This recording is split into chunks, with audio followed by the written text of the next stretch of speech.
Well, good evening, everyone. I'm really happy to be here with you again for another little walk through the wild side of our lovely region in Silver Spring.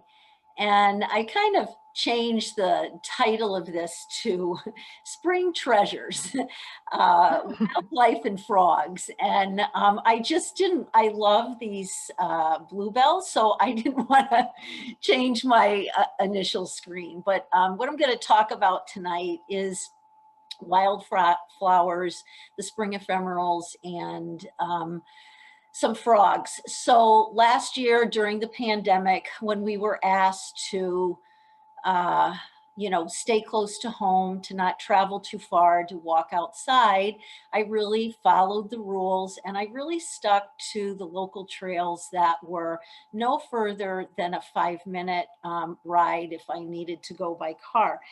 And what I realized was that in the past, I'm a wildflower enthusiast, not an expert, just an enthusiast.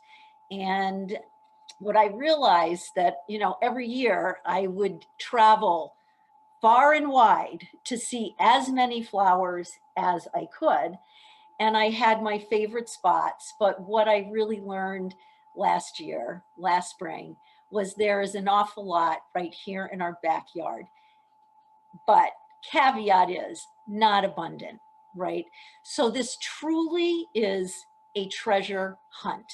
You're not going to see anything except maybe some flashes of bluebells that are in high abundance, but there actually is a remarkable diversity right here on a few trails in our area. So I decided to concentrate on a few trails. So I listed here everything that you'll see in the slide, including the frogs. The frogs, most of the time, you're not going to see them. You'll hear them. So I heard all these frogs on these first few trails, the trails that I'm just trying to find my mouse here. The two alongside the Northwest Branch, the Northwest Branch Trail and Rachel Carson Greenway on the other side, the Paint Branch Trail, which runs along the Paint Branch from actually the ICC all the way down to the Martin Luther King Swim Center and Fairland Regional Park. So everything that's in this PowerPoint, I saw or heard in these three locations. I listed two other places here that you may want to consider. If you want to get true eye candy of wildflowers, head as soon as you can to Carter Rock, right? And so another place that you can go is the Audubon Naturalist Society, their woodland sanctuary in Chevy Chase. They have a native plant garden called the Blair Garden. And nicely there, everything has a little plaque next to it, right? So, you can check your identifications that way. But probably the trail most local that has the greatest abundance and the greatest diversity is in Carter Rock. And it's part of the Billy Goat Trail, but don't let that like drive you away. This is the part of the trail that they allow dogs on. It's listed as moderate, and there are really only a couple of sections on the trail where there are rocks that you have to, kind of walk across. So anyway, I also sent Anne a Word document that has directions on how to get to all of these trails. And I also included a number of other trails that are some of my favorites to go for, with links to maps and some, what else is in there? Some suggestions if you're looking for identification guides, and a link for a frog website with all of the frog calls on it. So I'm not sure if, that's something that she'll post or send out by email. So anyway, just a couple of things before we start looking at pictures. And so when you go out and look at the flowers, This is a walk of eyes down, right? When I talked to you in the wintertime, I was about looking at everything. This is your eyes are down, looking alongside the trail for primarily looking for splashes, little splashes of color. And then when you find something, if you're curious about what it is, take a picture and then also look for a couple of things, because if you ask somebody, I saw this, can you tell me what it is?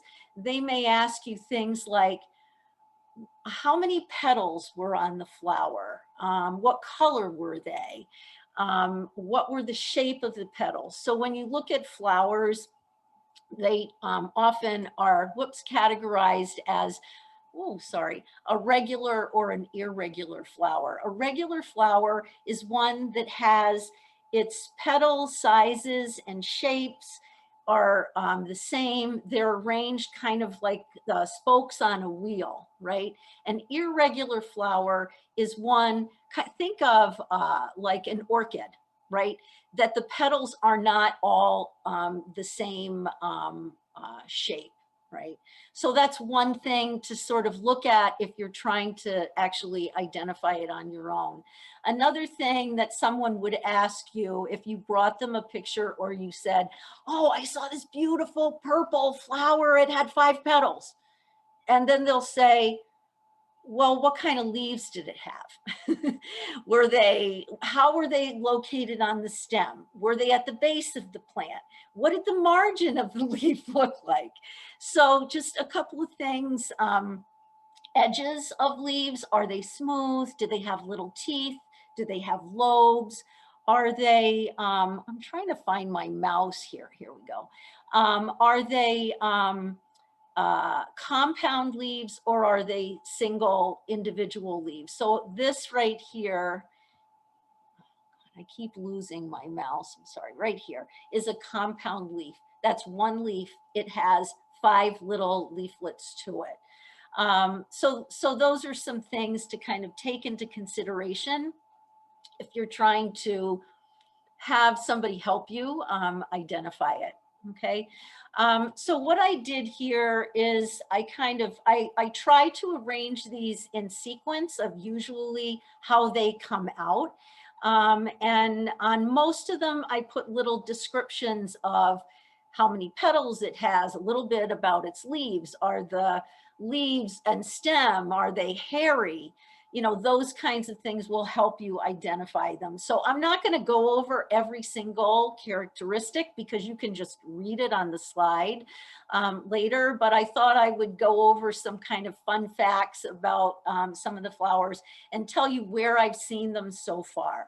So I would say, you know, as far as journeys on the local trails, Northwest Branch, Paint Branch, Fairland Regional Park, which is along the Little Paint Branch stream. The best one is hands down Paint Branch. They've been doing deer control since I think 2014 or 2015, and they don't have as much trouble with, they have invasives just like along the Northwest Branch, but the celandine is not as bad. And so there's not a great abundance, but there's remarkable diversity. It is my go-to. I can be there in just a couple of minutes. It's very close to my home. Okay, so on to the flowers. First thing to come out, this is our first sign spring is coming, is the skunk cabbage. And it's one of my favorite flowers. It's got this very kind of prehistoric look to it. The outside is the flower is actually inside the hood. So this thing right here, it looks like a little ball. It's like a golf ball on a tee that holds these tiny, tiny, tiny little flowers that each have 4 teeny weeny petals that are protected inside of this very leathery hood called a spade. And so these come out in January. I've seen them as early as December, and you can see them all over. Now the skunk cabbage leaves are out. So if you missed the skunk cabbage flowers, know where the skunk cabbage is and you go there I start looking usually around the end of December, and some are starting to come up. There's a patch along the paint branch that sometimes is up mid-December. And then I just watch them unfold. So really fun things. They're kind of dying back now. The leaves, the cabbage-like leaves. It's not a cabbage, by the way. It's more related to Jack in the Pulpit. It's in that same family. But it looks like cabbage leaves, and it has all parts of the plant, if you break them, have a little bit of a skunky odor, and that's how it kind of got its name. So this thing over on the right is the fruit that it produces. So you can find that kind of down in the muck, or near the muck, in probably late summer. One other thing that I forgot to mention as we, go through these. What is a spring ephemeral? Sorry, I forgot to kind of go over that. It's kind of important, I think. It's a flower that is going to go through its above ground life cycle in a very, very short period of time.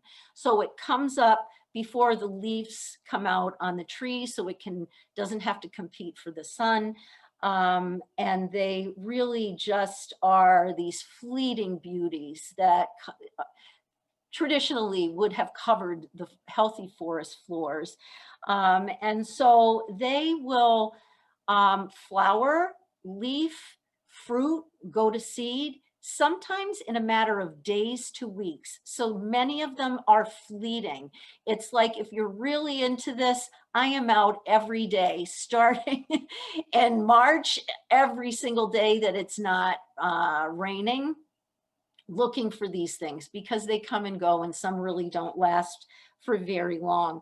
And so after they produce their seed, they die back. And so they go into a dormant phase through summer. And then in the fall and winter, they grow underground, right? So they're producing the buds underground, and the roots are growing during the fall and the winter time. So one other thing that I just want to mention about these beautiful flowers is that there aren't very many. So we really don't want to pick them. And it's very hard sometimes, especially if you have little children who want to pick a flower and give it to someone that they love. The problem is that every single one of these flowers, in order for it to flower, it had to grow anywhere between 5 to 10 years before it sets out its very first flower. And once you pick it, it's going to be wilted by the time you get off the trail anyway. So just really try as best you can to not pick any of these gorgeous little flowers. One just kind of interesting fact that I forgot to mention about the skunk cabbages is they are really long-lived. There are some that are 100 years old. So they've been around a long time. Native Americans, I'm going to go over some uses that they had, but these are not, some of these things actually have relationships or correlations to medicines that are used. But I would never advocate for anyone to pick anything to use it as an edible or as a medicine. Okay, but Native Americans used to use these to, they would use the root and make a tea out of it to treat things like headaches and toothaches and coughs. And sort of an interesting thing is they used to make a poultice from the leaves that they used as deodorant. Sort of a little fun fact there about skunk cabbage. Snowdrops, you'll find these along Northwest Branch Trail here and there. They're non-native. A really pretty, delicate, drooping flower. It's originally from Europe. Kind of an interesting thing about this flower, or this plant is it's actually being researched as a potential treatment for Alzheimer's disease. It produces an alkaloid that's called galanthamine. And so anyway, I thought that was sort of an interesting little tidbit. It used to be used in Europe, you know, back in the early 1900s to treat polio. And they said that it would actually prevent paralysis. So a lot of these plants really have medicinal value, like many of the trees do. Sort of a folklore, Victorian superstition was you never brought this into your house. If you did, it was going to bring ill fortune, and maybe somebody in the house would die within the year. So no snowdrops in the house. So you can see on this slide, I have some general, you know, characteristics that you can come back to. I'm not going to read through them. I thought it might be more interesting to just kind of look at some of the uses and the folklore around it. So this is Northwest Branch's biggest problem as far as wildflowers, is this menace. It's beautiful. It's really pretty, but it grows, as I think probably most of you know, in these really, really thick mats. And it reproduces, you know, by its tuber under the ground. So if you pull it out, you have to make sure that you get the tuber out. It's sort of a classic invasive, right? There are no insect predators. The deer don't eat it. It grows in this thick mat, so it crowds out all of the natives, and it really can just take over. I mean, I'm just starting to see it on some of the trails in Fairland Regional Park, which terrifies me. And, you know, when the pandemic is over, I really want to talk to somebody about seeing there's so little of it that it would be manageable to potentially remove there. This was Wordsworth, the poet. His favorite flower was celandine. And it was traditionally used, and when I talk about traditional uses, these are uses by Native Americans. They used it to treat stem juice, to treat warts and eczema and ringworm. Spring beauties, these are gorgeous. And I have seen these on all of the trails. Unfortunately, they're not really abundant. If you go on the Paint Branch Trail, and if you're familiar with that paved path, there's a set of tennis courts that are at Pilgrim Hills. And if you walk just past the tennis courts, right there on the lawn, there is a nice spread of spring beauties there that just is going to get more lively. This is a flower that is really, it's probably one of our earliest and longest blooming. So it's really with us for quite a while. And sort of kind of a fun thing to look at, these lovely, lovely, delicate flowers have these kind of pink stripes on them.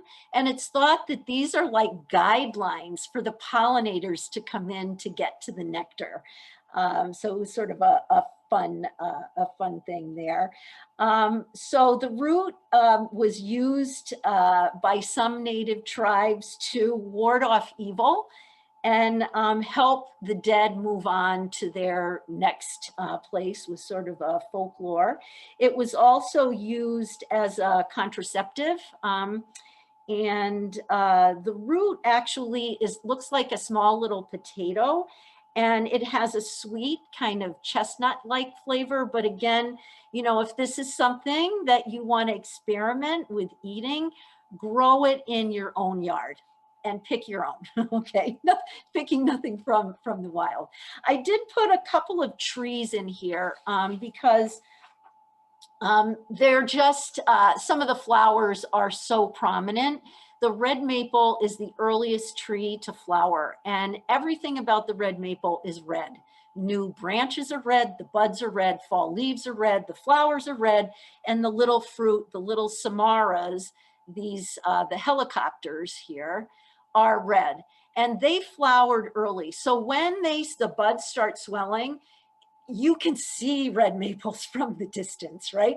They're like coated, the tops are just coated with red from the flowers. And if you look at the flowers now up close, you can see these really teeny tiny little helicopter fruit, right? The samaras are there. They've already done their thing. They've produced their fruit already. Let's see, they made a tea. Native Americans made a tea from the inner bark that was used as a painkiller. So that's kind of an interesting thing. The bluebells. So there are, one of the things that I find a little distressing is how the quantity of bluebells, as the celandine has really taken over, the quantity of bluebells along the Northwest branch has really declined, which is really too bad. It would be nice if somehow that could, be controlled, because those plants are still there. There's tubers and roots in the ground, and if they had the space, they probably would come back and grow. But anyway, they are stunningly beautiful. I have not found them along the paint branch, and I have not found them along the little paint branch. So Northwest branch is the best place locally to see the bluebells.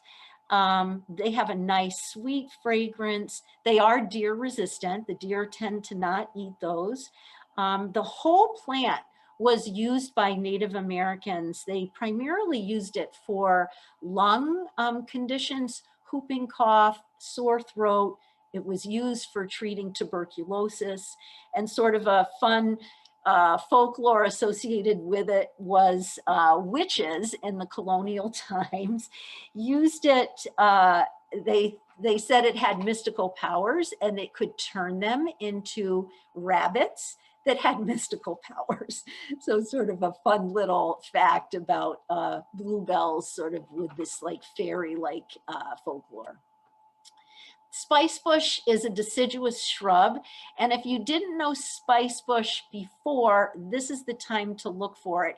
So it's a shrub, it's in the understory, and it has these incredibly delicate, beautiful, beautiful yellow flowers.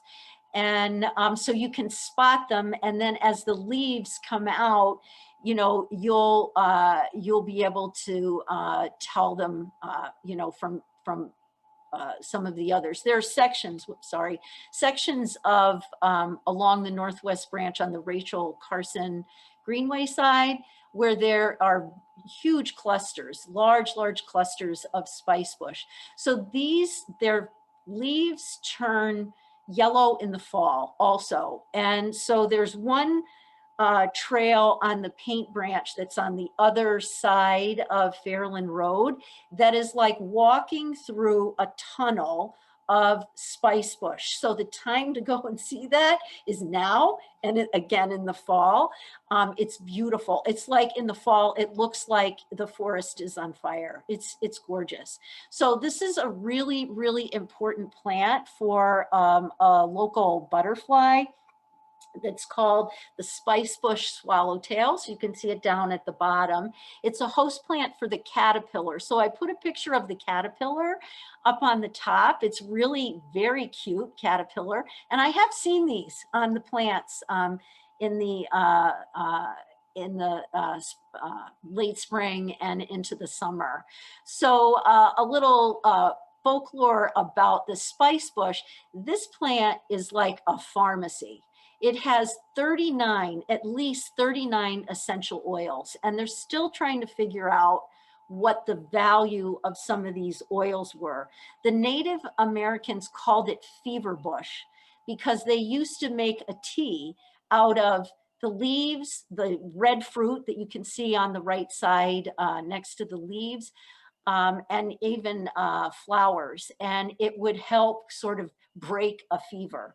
And they used it to expel any kind of toxins. So if somebody had taken in some kind of a poisonous plant, they would use it for that. So this is one that at least one time you should take a leaf and just crush it in your fingers. It has the most lovely lovely spice smell. It's really lovely. If you grow these in your yard, you could actually make your own tea. From it, but don't harvest the leaves in the woods. The animals need them. And deer don't graze on them. So this is one of the delightful treasures that you can find on the Paint Branch Trail. So in my description of how to get to the trails, I've told you how to find the Trillium, and they grow in patches like this picture on the right. The leaves, it's easy to spot because the leaves have this beautiful mottled color, and the flower is this maroon flower that comes right up in the center. So anytime you see a dark maroon flower, it usually is pollinated by flies or beetles, and it often will have kind of not a very nice smell. So they're attracted to it as if it were carrion, right? A dead animal for pollination. But there are clusters of this, and they keep getting bigger. The deer don't seem to be eating them. And with the deer control that they've done along the Paint Branch, there's some really, really beautiful clusters of these flowers. They're in the lily family, by the way. So, and these can last for weeks. So they're in flower right now, and they'll be there for probably a few more weeks. The roots were used by Native Americans to induce labor, and it was also used as a love potion. Bloodroot is another one that is in bloom right now that you can easily find along the Paint Branch Trail. This is, I think it's one of my favorites. It's really beautiful. And another place to see it, if you're coming down Randolph Road from Kennedy High School towards 29, on the right-hand side before you turn onto Kemp Mill, that hillside has all this bloodroot. It's gorgeous. It's white flowers. So park somewhere down Kemp Mill, and then there's a sidewalk that you can walk up. So this beautiful flower comes up enveloped in this really unusual kind of bluish green scallopy leaf. So the leaf and the flower are on separate stems, but the leaf sort of surrounds the flower to protect it as it's coming through the soil. These don't last very long, few days, right? But they'll bloom over, for a week or so, so, get over to that Paint Branch Trail so that you can see it. This is in the poppy family. So it had mild hallucinogenic effects. It was thought that if you had bloodroot growing in front of your home, it would bring harmony to the home. Native Americans, the stem, if you break the stem, which I just take my word for it or look online, it has a bright red orange sap. And Native Americans used it as a dye, and they also used it as an insect repellent and as an antiseptic. But they've now found that bloodroot is toxic. So even if you grow it in your yard, don't use it as a bug repellent, okay? But it's stunning. It's really, really beautiful. May apples. These are so sweet, and they're just starting to poke out of the ground. And there are some sections along the Paint Branch stream where it's like a carpet of May apples when they come up. So it has a very characteristic umbrella-like shape to the leaf. It sort of comes up like this in the center. It's sort of folded, almost looks like an upside down flat, like a romaine lettuce almost. And that's kind of upside down. And then it'll open, and it has this leaf. It's called a peltate leaf. It's like a shield, like a warrior shield. And you'll see them with either one or two leaves. If it has one leaf, it's not going to flower. If it has two, it'll flower, and it produces a little May apple, and the apple comes out in May. And so box turtles are one of the most common seed dispersers, box turtles, this is like their chocolate. They love May apples, and so do foxes and raccoons, you know, like them as well.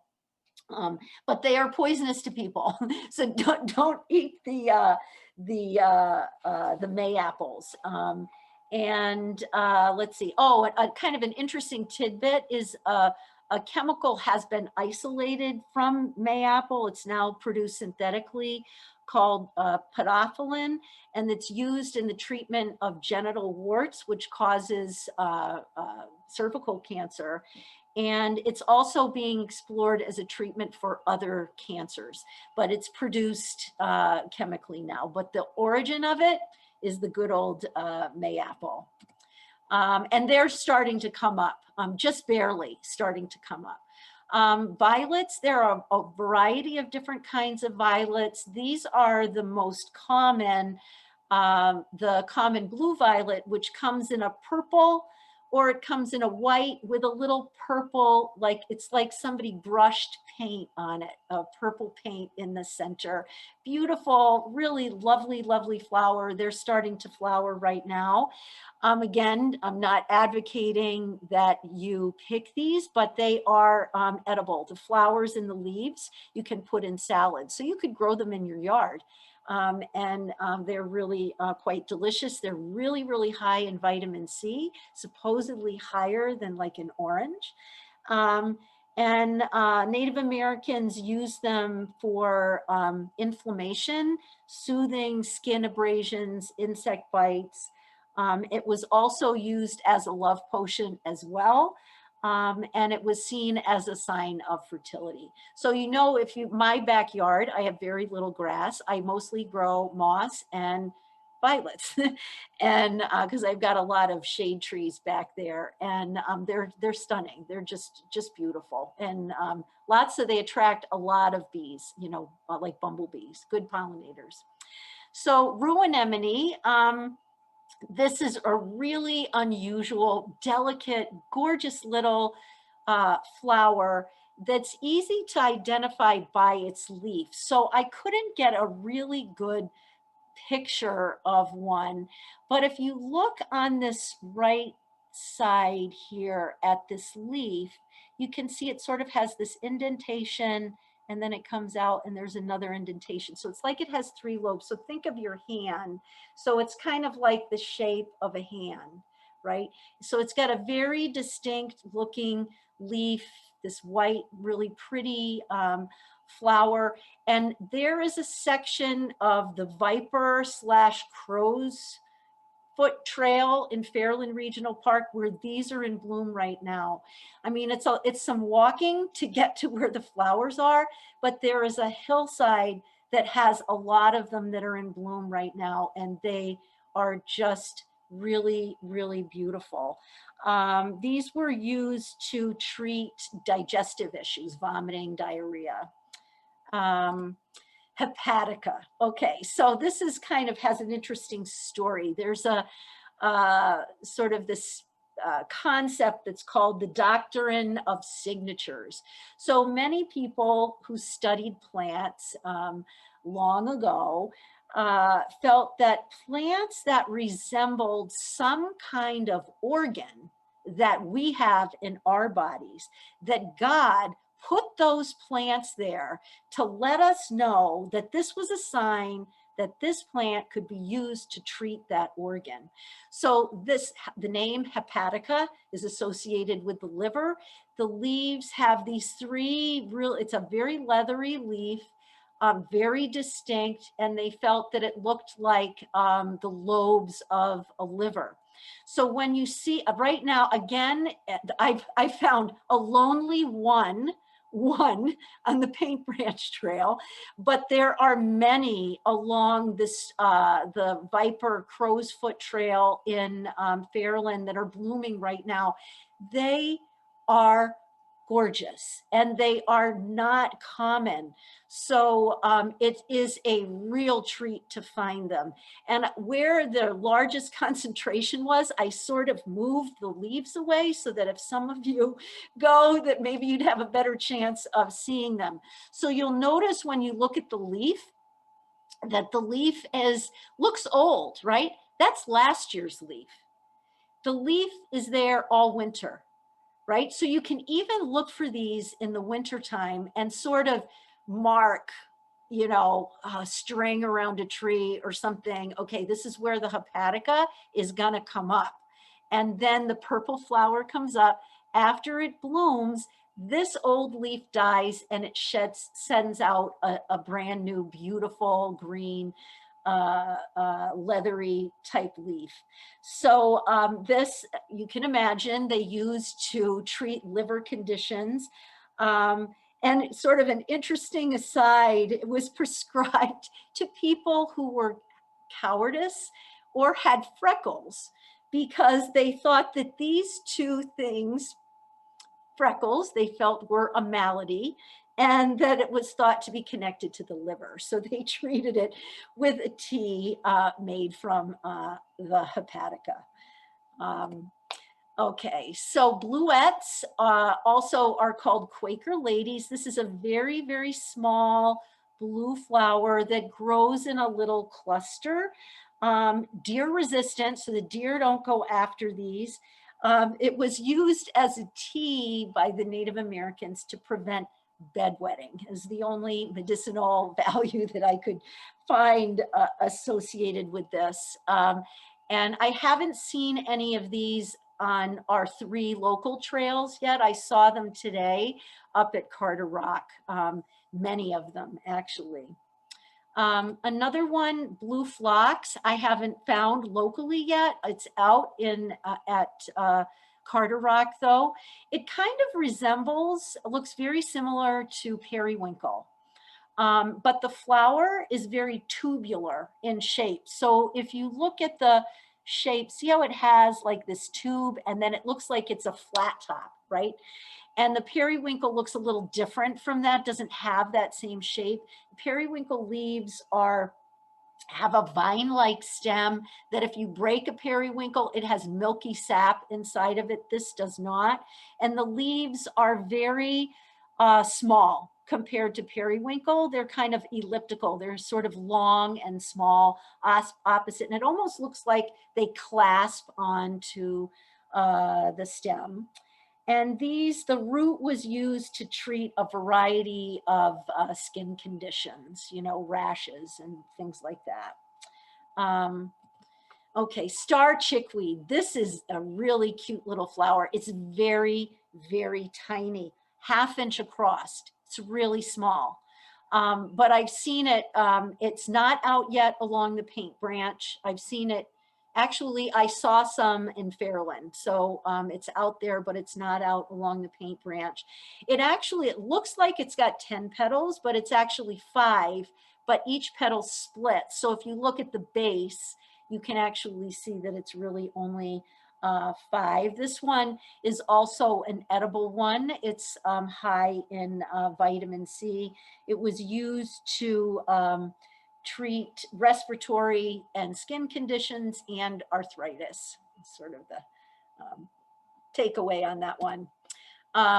Dutchman's breeches. These are very fun to find because they look like pants that are hanging on a clothesline upside down. And whoever named them said they looked like pantaloons that people in Holland wore. So that's where the name came from. They kind of prefer rocky soils. So I have seen them both at Paint Branch and in Fairland. They haven't, you know, they're not up yet on those 2 trails, but I did see them at Carter Rock. And they have this really beautiful leaf that looks almost fern-like.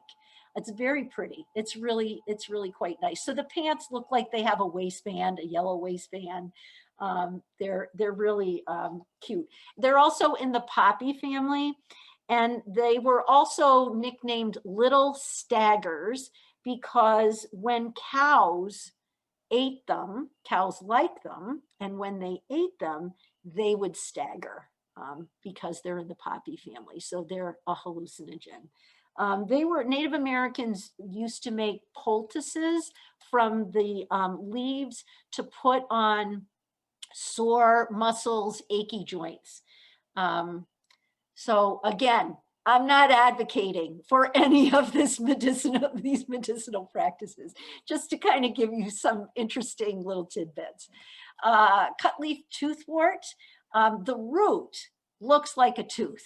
That's where the name comes from. And the leaves, the leaves are pretty large. They're highly divided, and they look very jaggedy. So that's the name association. This is actually in the mustard family. This is one also that is, the roots and leaves are edible, and they have a peppery taste. It was sometimes called pepper root or wild horseradish. And you know, they used it for toothaches and headaches. Early sassafrage. This one is kind of easy because it's got kind of this long, thick stem, and the leaves are only basal. They're at the bottom, they're at the base. And they've got this really kind of attractive sort of scallopy margin to it. I saw these today again at Carter Rock. I haven't seen it come up yet along the Paint Branch or in Fairland, and they really like rocky hillsides. So I've seen them more frequently in Fairland because of the, you know, so what you find where is really about habitat, you know, and are there invasives around that are crowding them out? Some like to be right along the stream side in very, very moist soils. Some prefer rocky areas. So when you're looking, don't just stick to right along the stream side, because some of these do like rocky areas. Anyway, and sunny slopes. So south-facing slopes, things will come out sooner, and you know, you get a little bit more on those kinds of slopes. Wild ginger. This is a fun one. It's got a really kind of a distinctive leaf. It grows very low to the ground. You have to dig for the flowers. Dig, I mean, look under the leaves. So if you find something that has like this kind of roundish heart-shaped leaf, pick it up and you'll see the stem is hairy, and then you'll find these very cute little maroon cup-shaped flowers kind of hidden under there. And it's not related to culinary ginger at all, but the root has a similar scent and flavor. So it was used as a spice, essentially the root, just like ginger root is. And it was also used to treat fevers and snake bites. And they also, colonists made a snuff powder out of it to treat headaches and weak eyes. I guess I could use a little ginger for my eyes. And the wild ginger is not out yet. It comes a little bit later. And neither is this one. This is to come, the wild geranium. It's very showy, and the flower is like an inch to an inch and a half wide. It's really a light lavender, really, really a very, very pretty flower. It was used to treat diarrhea and open wounds. And this was another love potion. It was made from these flowers. So the leaves are quite large, you can see here, and they'll rise pretty high. They're looking to see if I have 1 to 3 feet tall, right? So they're going to be high. They're not going to be hugging the ground. So you'll easily see these when they're there. And again, I've seen these along the Paint Branch. Wood sorrel. This is one of my favorites. It's also called wild shamrock because of it. The leaves look like a a clover. And some of them have like this red line across the clover-like leaves. And the flower is shaped kind of like a bell. And it was used as, they called it a blood purifier. So I'm not really sure what that is, probably associated with liver or something like that. But that's to come. It's not in bloom yet. Trout lily, these are in bloom. I haven't, I saw them today up at Carter Rock. Paint Branch has quite a few of these. So, but they're not up yet, but their leaves are really, really distinct. So if you look over here at the leaf, it sort of has this, it's almost like camouflage, brown and green.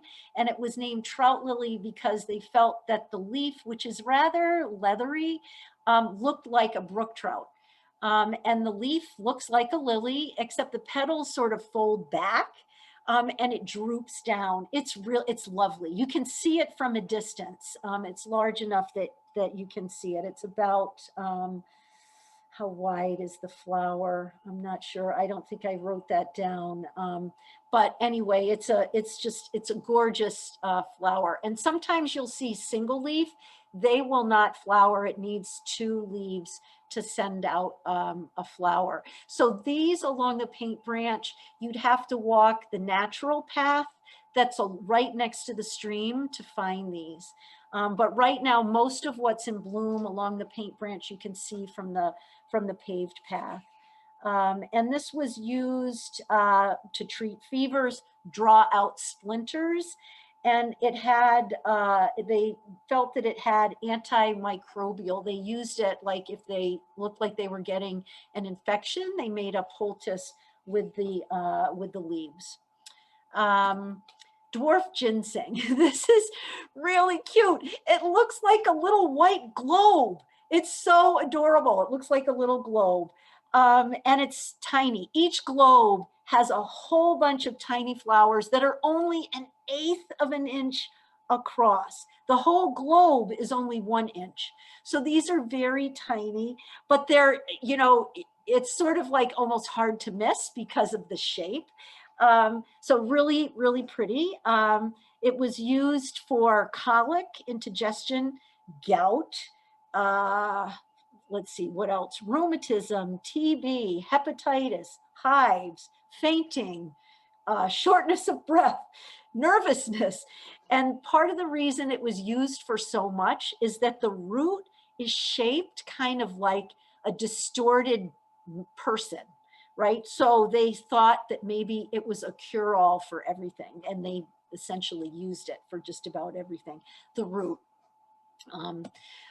Here's another one of our invasives, garlic mustard. This is easy to pull out.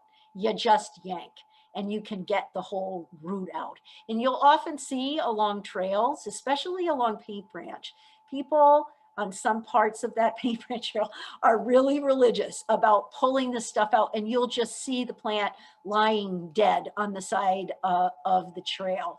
So one of the biggest problems with this invasive is it is said to be alleliopathic. That means it releases a chemical into the soil that prevents other things from growing. So it really can take over an area.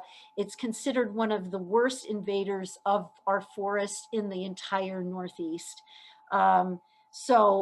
It's been here for about 150 years from Europe, and it's really, you know, really destroying a lot of native wildflower habitat. So the good news is the entire plant is edible, and this you can pick to your heart's content. There are recipes online of how to cook it. Just beware that I did this once and I used old leaves. You gotta only cook the young leaves. The old ones are really bitter, right? And it does have a garlicky taste. Every year, it didn't happen last year. Which state park is it? I want to say Oregon. I think it's Oregon Hills State Park, which is up towards Baltimore. They have like a garlic mustard festival where people cook dishes with garlic mustard. So this is one that you can harvest, totally okay. But you want to make sure that it's in an area where nobody has sprayed anything, right? So anyway, and the roots kind of taste like horseradish. Okay, golden ragwort. Let me just check my time here. Okay, golden, we're almost done with the flowers. This one is really pretty and easy to see because it's tall. It stands about 1 to 2 feet tall, and it has this yellow daisy-like flower. It's in the same family as daisies, the aster family. And it has, most of the leaves are basil, are at the ground. They're, you know, this shape down here. But it does have, when you look on the stem, it has this really unusual leaf that maybe like 2 or 3 on the stem that are almost look like a fern kind of attached to it. Anyway, so they're easy to find, and I've seen them mostly along the paint branch. The root and leaf were used to make a tea that was given to women in childbirth by Native Americans. It was also used to treat lung and ailments and dysentery. But this has now been found to be toxic. So even if you grow it in your yard, no making tea from the ragwort. And this is just kind of a shout out about putting native flowers in your yard. Really a great idea. I try to get mine from the Nadale Nature Center. They do a native plant sale. The plants are really cheap. They're really healthy. Everything I've gotten from them has survived. And it supports the nature center there. So go native wildlife in your yard. Wood anemone. This is it's not really, it's sort of related to the other anemone that we looked at earlier. But this one has a white flower instead of the violet, you know, has the purple flower, and the leaves are a little bit different shape. This has a single flower, white flower on it with 3 compound leaves that come off the side. So it's pretty easy to identify. And it was, the name anemone comes from the Greek wind god Anemonos. And it was considered, they have anemones in Europe as well. And the legend goes that Anemonos sent this as a sign that he and spring were coming, and sometimes it's called windflower, and it was used to treat headaches. This is another toothwort. So there's 2 toothworts. There's the cut leaf and the slender leaf. So these leaves, the cut leaf, if you go back, you know, kind of on your own and look, the leaf is much larger. And this has a much narrower leaf. And these flowers are always pink. The other one can be either white or pink. And these also have leaves at the base. So they're kind of like egg-shaped leaves at the base. And again, I haven't seen these yet along paint branch yet, but they are there. The roots do have a peppery taste. They were used just like the other toothwort to treat toothaches. Common cincofoil, this is in bloom right now. So I did see that toothwort at Carter Rock. So it's in bloom over there, just not locally. The cincofoil in bloom at Carter Rock, haven't seen it yet. I thought I saw some, but I didn't see a flower, so not sure. And pretty little yellow flower. It was used to control inflammation and bleeding. The folklore for it is if you hang it on your door, it will prevent evil from entering, and it will promote love and wealth and wisdom. So kind of a nice Nice little flower, really pretty. It almost, the leaf sort of reminds me kind of wild strawberry. It often, you know, after the flower is gone, it sort of almost looks like that sometimes. Okay, so let's see. This is the last of the, well, almost the last. Sweet Sicily. This will come out a little bit later. Has kind of fern-like leaves, tiny, again, very, very tiny flowers. And the lower leaves on this can be gigantic, 9 inches across, 9 inches wide. They can be really, really big. I haven't seen them. I've seen them that big along the C&O Canal. I haven't seen them. They were very small over at Paint Branch. And they were used for treating a lot of respiratory, a lot of these things. It tended to be what most people got, right? Respiratory infections and digestive issues. It was also used as a contraceptive. Not sure if there's any true value to any of the ingredients as far as that's concerned. I think this one is the last of the flowers, the Jack in the Pulpit, which is so recognizable, an irregular shaped flower. So the pulpit is this spade that's kind of usually purplish striped in the inside, usually green and white striped on the outside. The Jack is the actual flower, and that's this. So that really, really tiny flowers on this rod-shaped spike in the middle, and they're usually often green, sometimes purple, but really beautiful big leaves. So a nice thing to see. And it was also used again for respiratory concerns. Okay. All right, I put a couple of ferns in here because along the Northwest Branch, there are a lot of Christmas ferns and there are a lot of New York ferns. So just looking at the difference between them. The Christmas ferns are the evergreens. They're there all winter long. The leaves that look kind of, you know, like they're starting to die now will die back once the fiddleheads come up. The fiddleheads are kind of silvery in color. Fiddleheads are edible. Again, don't harvest them, but you can grow them, and they kind of have an asparagus-like taste. They were used to treat stomach aches and fever and pneumonia. And if you look on the underside of the little leaflets on the fronds, you'll see these later in the season, little discs of orange. Those are the spores, the reproductive structures. And the little leaflets are kind of shaped like Christmas stockings. Okay, and this is the New York fern.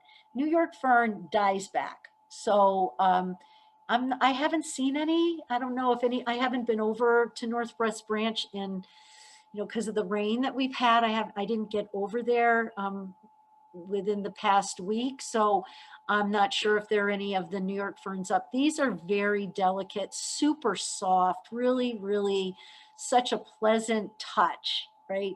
And you can tell them from the Christmas ferns, they taper at each end. So the saying to remember them is New Yorkers burn the candle at both ends. So it gets narrow at both ends. And apparently fiddleheads, you could eat them, but supposedly they taste like cardboard.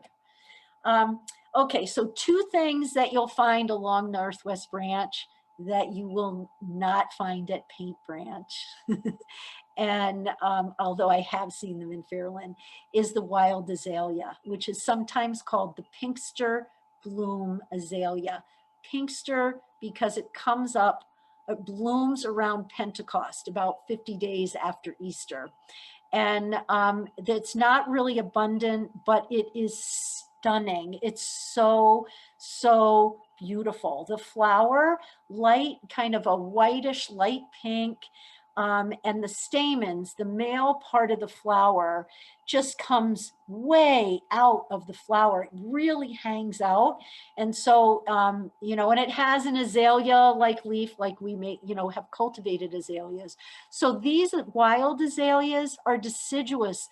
they die back. The leaves all fall off. It's not like our cultivated varieties. So they're really hard to find off season. I haven't seen any showing life yet, but they're to come. And then the magnificent of the Northwest branch are the mountain laurel. It is the best mountain laurel in the whole entire region. You don't have to go to the mountains to see mountain laurel. It's right there and it's right in your face, and it's weeks. It'll sort of, it's like in a slow roll. It comes out and the flowers and buds are beautiful. The buds are usually pink. This is what the buds look like. And then when they open up, they're usually, some are darker, you know, pink, but many of them are more white or really light pink. They're 5-sided and they have these darker pink spots on the inside. Sort of a kind of interesting thing about the mountain laurel is these things right here. These are the male reproductive part, the stamen, that is attached to the edge of the flower right here. And when a bee lands on it to get its nectar, the stamens spring out. It's sort of like, you know, it's like launching the seeds out. And so it's got this really unusual mechanism for dispersing its pollen, and then it gets all over the pollinator, and some will just kind of, you know, get off onto another flower. So these are evergreen, they're green, their leaf is kind of leathery, but they are gorgeous. And it's usually mid to late May, and you just go every day and watch the buds swell. And then all of a sudden some will come out, and it can go on for a couple of weeks. Just stunning. It is Silver Spring's best kept secret. Right? It's so wonderful. One warning though, every part of the plant is toxic. So don't ingest any of it. It used to be used as an insecticide. And then they later found out that Native Americans used it as a method of suicide. So it's highly, highly toxic, every part of the plant. Okay, so Anne had asked if maybe I could include some things about vernal pools and frogs. So I don't have very many slides here, but this is really fun because there are some great places along all of these streams to hear the frogs. You'll most likely not see them, you're more likely to hear them. And many of them, vernal pools, which are seasonal pools, they'll dry out usually every year or every few years. They're fed by rain, snowmelt, groundwater, and they'll go through a dry period. They are extremely important for amphibian reproduction because they have no inflow or outflow of water. So there are no fish, and fish are the biggest predators to amphibian eggs and larvae and tadpoles.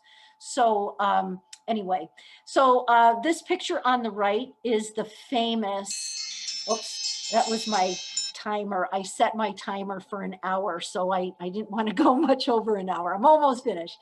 But this is the famous Northwest Branch little pond. It's not a vernal pool because I've never seen this one dry up. Some of you may know exactly where it is. I don't know what neighborhood it's behind, but it's sort of on this curve. And it is the place to see and hear wood frogs. Every year, every single year, wood frogs will pass other ponds to get to the pond where they were born.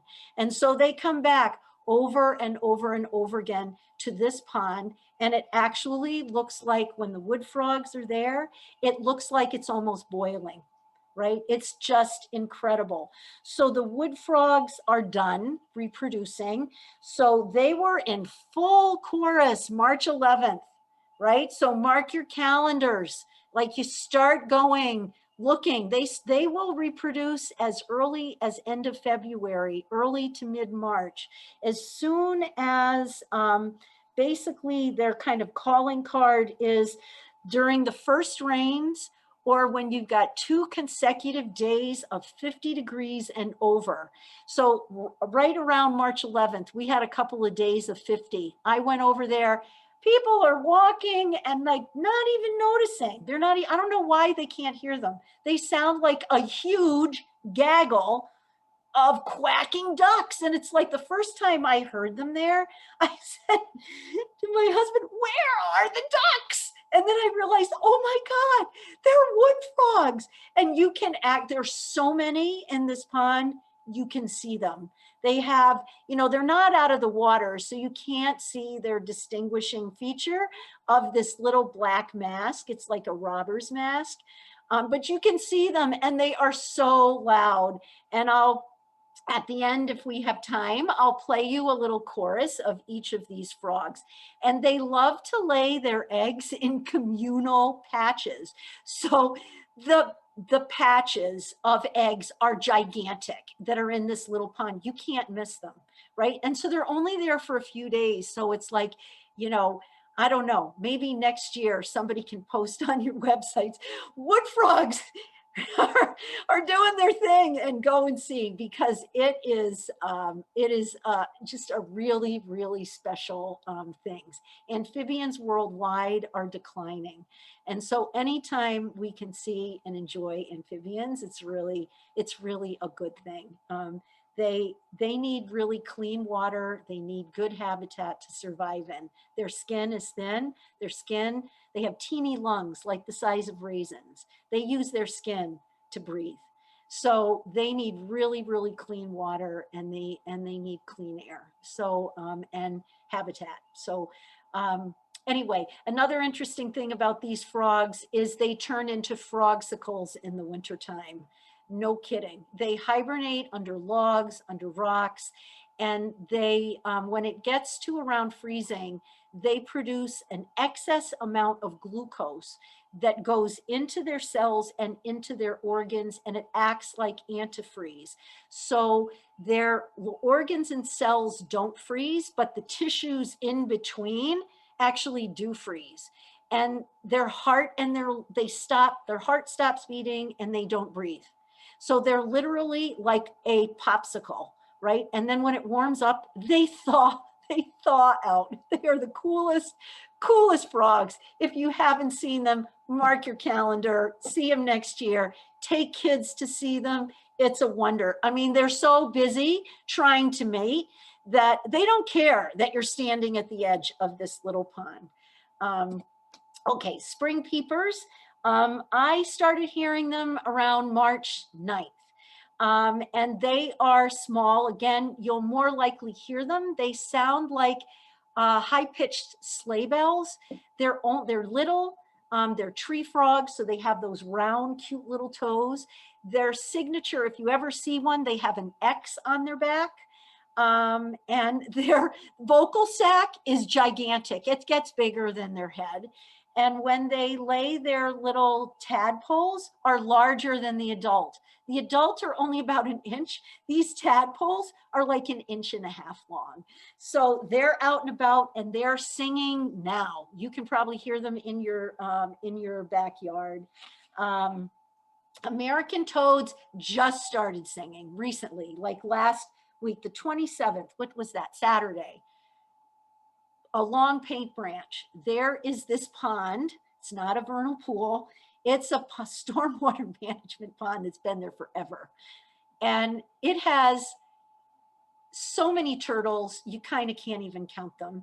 And that is the place to go and hear the toads. Again, there's so many and they're so busy. They don't care that you're standing at the edge. You can see them. They'll even look at you, for God's sakes. And they have this really, I like the sound. It's sort of, they describe it as a melodic trill, and it can last like 30 seconds. And so you'll hear one and then you'll hear another. It's really like a concert. It's really fantastic. So toads won't give you warts, old wives' tale. Toads are different from frogs in that they have a stouter, thicker body, warty, dry skin. They're slower. They're not great jumpers. And so their back legs are, you know, are shorter. And to ward off predators, they have these things called parotid glands that be right there and there that are secrete a toxin. It's kind of like a milky white toxin that makes most things that try to eat it sick. Except for the hognose snake, which is immune to it. And their eggs, and when you see them in the water, are in these long strands. So they're at Paint Branch now, like go hear them, they're amazing. The bullfrog, I haven't heard bullfrogs yet, but I've heard them all of, let's see, I'm trying to think. At the end, I'll go over where I've heard all of these frogs. So I've heard these all local. The bullfrog, their call kind of sounds like rum, rum, jug-a-rum. And they're big. They're our largest and probably one of our most common frogs. Let's see, what else is oh, they're tadpoles over winter, right? So they're huge. The tadpole can be as large as your palm, right? So if you find a gigantic tadpole, it's a 2-year-old bullfrog tadpole, right? So they're really cool. Haven't heard them yet. The green frogs, again, haven't heard them yet. They kind of sound like a loose banjo string.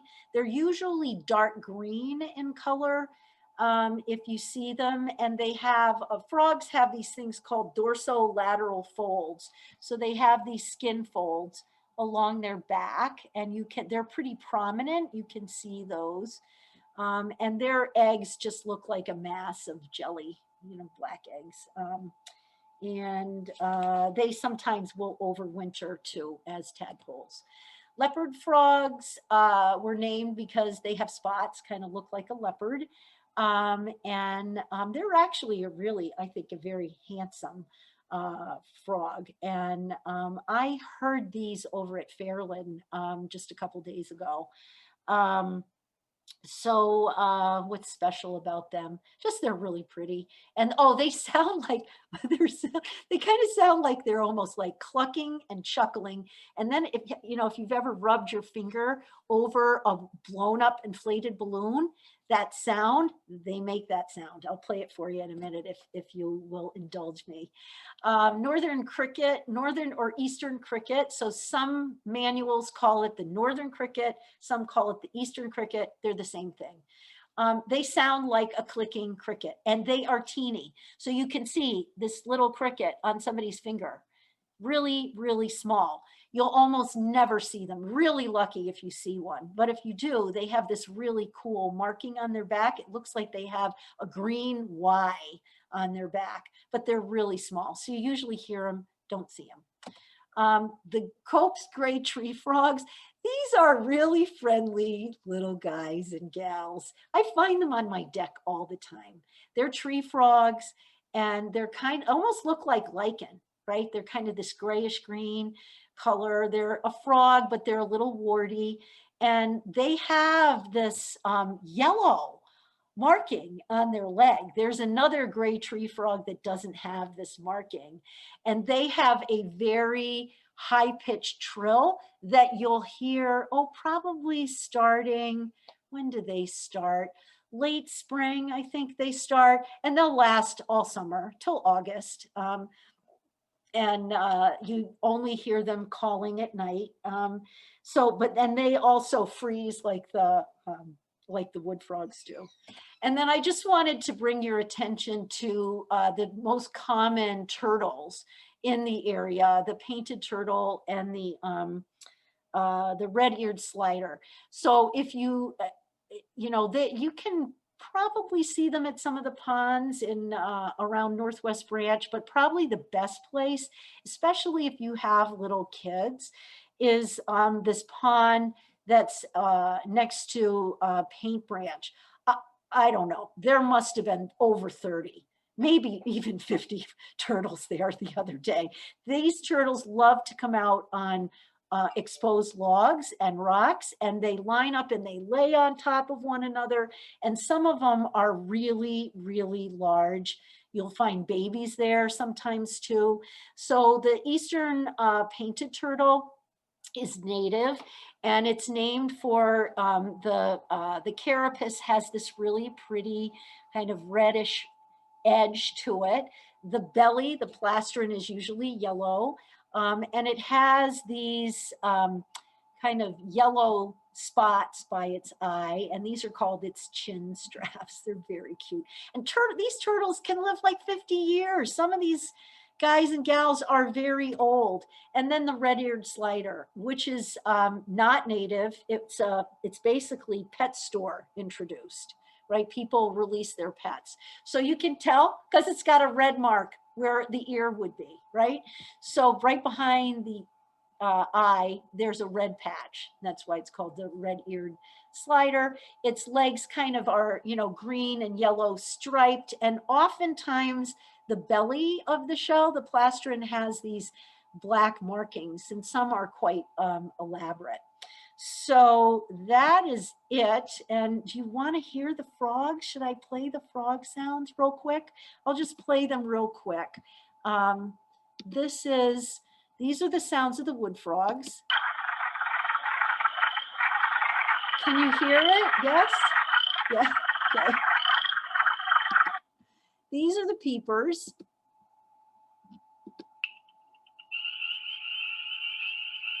Kind of sounds like some sleigh bells. And look at his vocal sac. Whoa, it's huge. I love frogs. American toad. It's coming.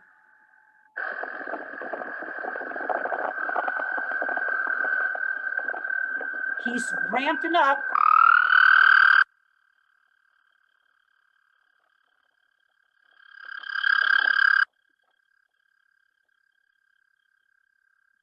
He is working hard. And over by the paint branch, they're so close to the edge, you can see their vocal sacs. You can see their bodies vibrating. It's very cool. Bullfrogs.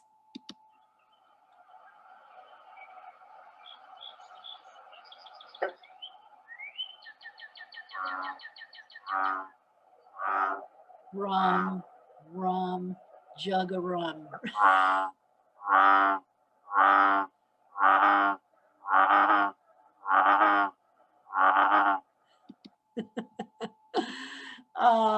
This is the green frog. This is the loose banjo.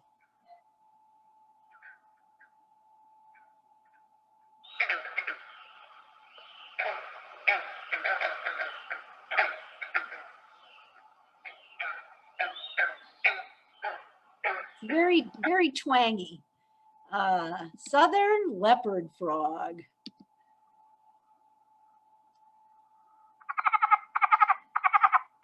And look, he's got 2 vocal sacs. So it almost sounds like he's got this like chuckle, right? Let me just play it again. Whoops.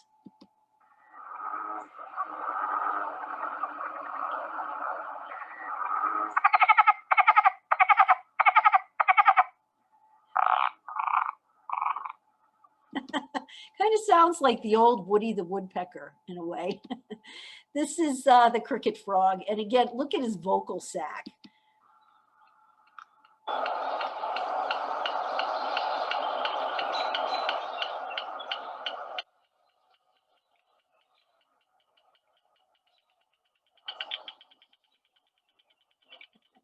It's like he's getting ready to take off. And this is the gray tree frog. Hold on. That.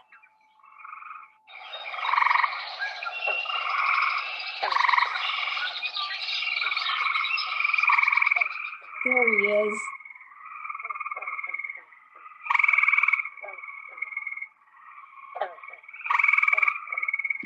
If you have big trees by you, that's, you know, you'll hear that all summer long. So that's it. Anybody have some questions for me?